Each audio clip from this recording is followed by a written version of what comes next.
টানা বৃষ্টিতে ডুবে আছে কক্সবাজারের বিস্তীর্ণ এলাকা, আছে পাহাড় ধসের সংখ্যা। এ নিয়ে জানাতে বারো আউলিয়া চকরিয়া থেকে যুক্ত হচ্ছেন সহকর্মী আরিফুল ইসলাম।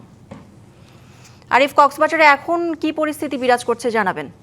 করে আমি যদি একটু জানাতে চাই যে ঠিক কিছুক্ষণ আগে আমরা একটি তথ্য পেয়েছি, সেটা হচ্ছে যে এই কক্সবাজারে যে সমতল ভূমিতে যেখানে আসলে পানিবন্দী মানুষ যারা রয়েছিলেন তার মধ্যে নৌকাডুবিতে এক শিশুর মৃত্যু হয়েছে। ঠিক এই জায়গাটাতে আমি যদি একটু দেখাতে চাই যে একটু দেখানোর চেষ্টা করব এই নৌকা দিয়ে যারা এখানে বাচ্চাটা খোঁজাখুঁজির চেষ্টা করছে, সেই লাশটা উদ্ধারের চেষ্টা করছেন।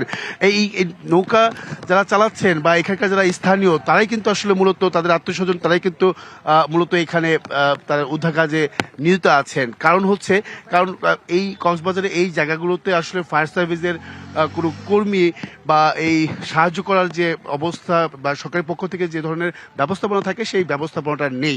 সেই কারণে কিন্তু আসলে এলাকাবাসী থেকে শুরু করে তার যে আত্মীয় স্বজন তাকে কিন্তু আসলে খোঁজাখুঁজি করছে। এই ভয়াবহতা আসলে কিভাবে রুখবে, কিভাবে এর প্রতিকার হবে বা কিভাবে আসলে এই উদ্ধার কাজ তৎপরতা কাজ এগিয়ে যাবে সেই বিষয়টা কিন্তু এখনো নিশ্চিত নন। তাই এখনো তল্লাশি করছেন, সেই পানির মধ্যে তারা ডুবে ডুবে সেই শিশুটিকে উদ্ধার করার চেষ্টা করছেন।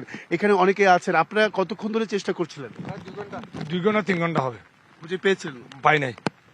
মানে কেন এটা ফায়ার সার্ভিসের কর্মীরা ফায়ার সার্ভিস কর্মীরা আসছিল, কিন্তু তবে আমাদের চট্টগ্রামে আছে, কিন্তু কক্সবাজার ডিস্ট্রিক্টে আমাদের কোনো ডুবুরি দল নেই।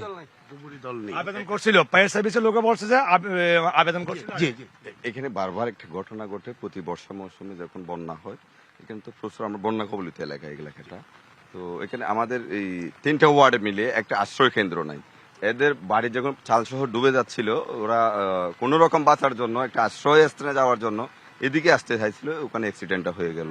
শিয়া বাটার ও ভিটামিনে সমৃদ্ধ লিলি বিউটি সোপ, তারুণ্যময় উজ্জ্বল ত্বকের জন্য। তো আমাদের বিশেষ কত বছর বয়স? ও বাচ্চাটা 13 বছর হবে।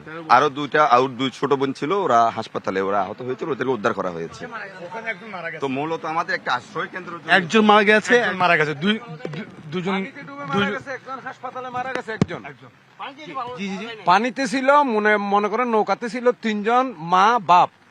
ডুবে যাওয়ার পরে বাপের 2টা ছেলেটাকে উদ্ধার করে নিয়ে আসছে, একটা পানিতে ডুবে গেছে, আর একটা হাসপাতাল আছে ওইখানে মারা গেছে।